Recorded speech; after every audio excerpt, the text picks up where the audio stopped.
আসসালামু আলাইকুম। আজকে আমি কালা ভুনা করব। তো তার জন্য ফার্স্টে মশলা রেডি করে নিচ্ছি।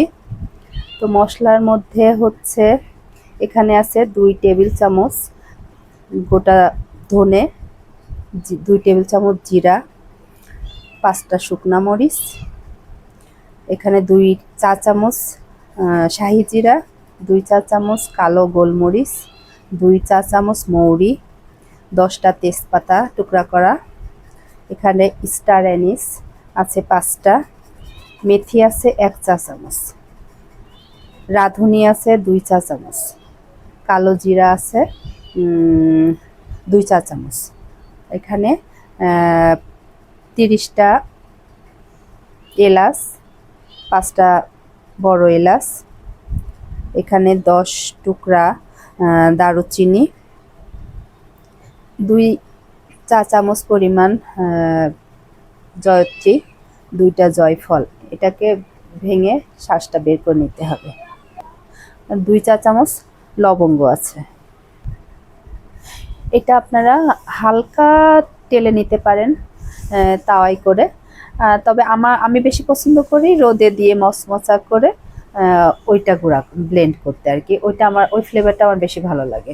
তবে যদি তেলে নেন খুবই হালকা করে। কালা ভুনা করার জন্য আমি এখন মাংসটা ধুয়ে পানি ঝরায় নিয়েছি। এখন এর মধ্যে অনেকগুলো পেঁয়াজ কুচি দিব,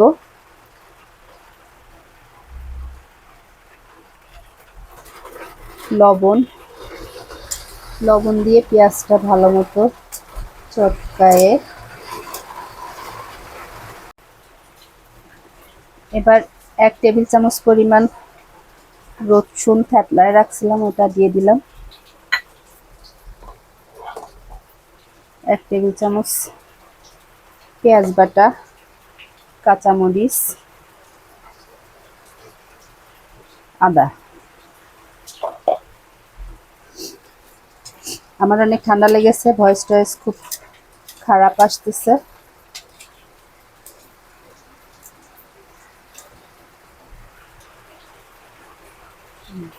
হলুদের গুঁড়া দিয়ে দিলাম। আমার এই হলুদের গুঁড়াটা খুবই ভালো, অল্প দিলেই রং আসে। আর যে হচ্ছে মশলাটা এখন বানায় রাখলাম ওইটা দিয়ে দিলাম 1 টেবিল চামচ। এটা আমার মাংস হচ্ছে 1 কেজির একটু বেশিই হবে, আমি দিয়ে দিলাম। আমার আর একটু দিব। আমার যে মশলা করছি এটা দিয়ে 5 কেজি মাংসের কালা ভুনা হবে। তো আমি আজকে চিকেন দিয়েই করছি। এটা গরুর মাংস দিয়ে করলে পারে অথেন্টিক হয় আর কি, সেই আসল ইয়েটা ফ্লেভারটা আসে। তবে চিকেন দিয়েও অনেক মজা লাগে। পেঁয়াজের কিছুটা বেরেস্তা দিয়েও মাখায় দেবো। আমার ঘরে আসলে আজকে অনেক বেশি করে পেঁয়াজ বেরেস্তা করা নাই, আমি অনেক তাড়াহুড়া করে বসাচ্ছি আর কি। মেয়েকে কোচিং থেকে নিয়ে এসে রান্না করতেছি, খাইতে মনে হয় 3টা বেজে যাবে। এই কারণে আর বেশি করে পেঁয়াজ বেরেস্তা অবশ্যই দিতে হবে এতে। আমি আজকে একটু কম পেঁয়াজ বেরেস্তা দিয়ে করলাম।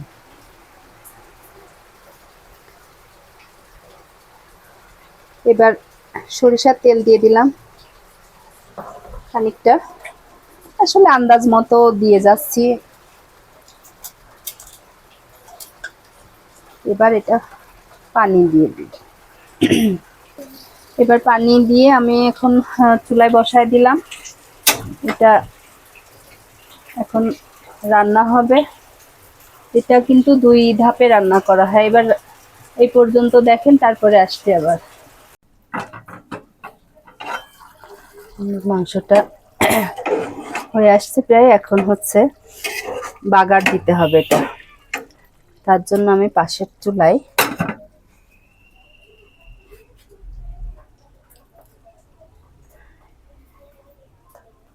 এখন ফ্রাই প্যানটা গরম হয়ে গেছে, ওর মধ্যে বেশ খানিকটা তেল দিব।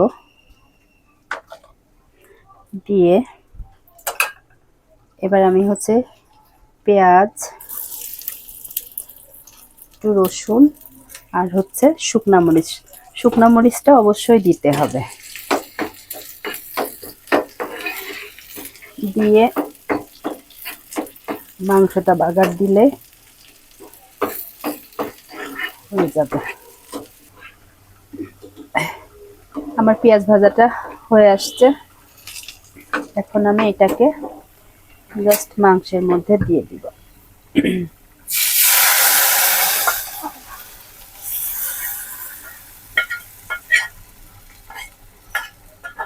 এর কারণে কালা ভুনাটার আসল ইয়েটাই বাগার দিতে হবে শুকনা মরিচ দিয়ে, আর টেস্টটাও ভালো আসে, দেখতে কালারটা তখন খুব ভালো লাগে। শুকনা মরিচ তেলে দেওয়ার কারণে কালারটা খুব সুন্দর আসে। এখন এটা একটু ঝোল যখন কমে যাবে, এই ভাজা দেওয়ার পেঁয়াজ ভাজাটা একটু জাল হয়ে মিশে গেলে আরো টেস্ট হবে ভালো। তেল উঠে আসলে নামায় ফেলবো।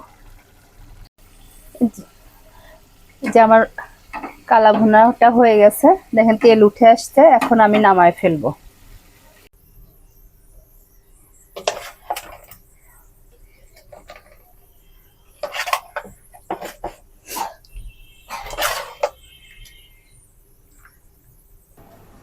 এখন আমি মাংসটা বাটিতে নামায়ে একটু উপর থেকে বেরেস্তা দিয়ে দিলাম। আমার অলমোস্ট সব রেডি।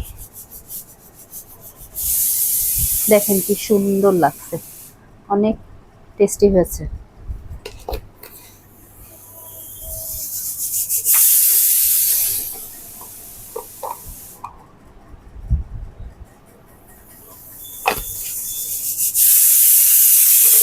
তো এরপরে আমি কিছুটা কলমি শাক ভাজি করে নিব। এই যে কাঁচা মরিচ, পেঁয়াজ, রসুন দিয়ে আর সিদ্ধ করে রাখছি। তো এই শাকটা হচ্ছে কোচিংয়ে যখন বসে থাকি তখন হচ্ছে একটা খালা বিক্রি করতে আসে, তো ওনার কাছ থেকে নিলাম 2 আটি। তো এখন দেখছি যে অনেক অল্প হয়ে গেল বাসায় এসে বেছে পরিষ্কার করার পরে। তার জন্য একটু আলু দিয়ে দিলাম, আর কলমি শাক আলু দিয়ে ভাজি করলে মজাই লাগে, তো সেটা একটু করছি আর কি। তো এখন হচ্ছে একটু তেলে দিয়ে দিব।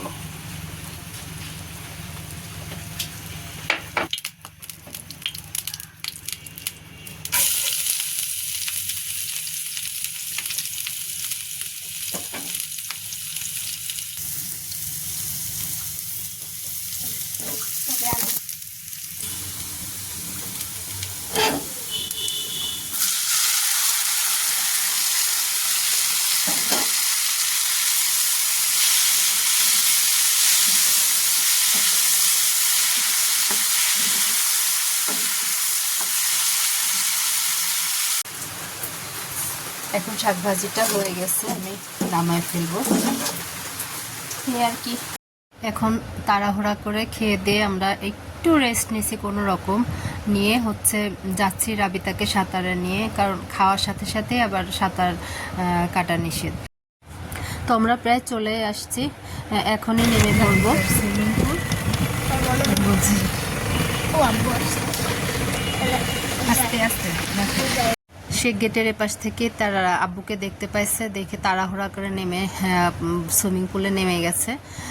ওর আব্বু আসলে অফিস থেকে সরাসরি সুইমিং পুলে আসছে, যে একবারে রাবিতা সাঁতার হয়ে গেলে একসাথে আমরা বাসায় চলে যাব। তো আলহামদুলিল্লাহ আমার রাবিতা অনেক ভালো সাঁতার শিখে গেছে, যে ওই পার থেকে সে এখন আসছে। আলহামদুলিল্লাহ অনেক মানে ওর ভয়টা চলে গেছে, এই যে সে চলে আসলো, মাশাআল্লাহ।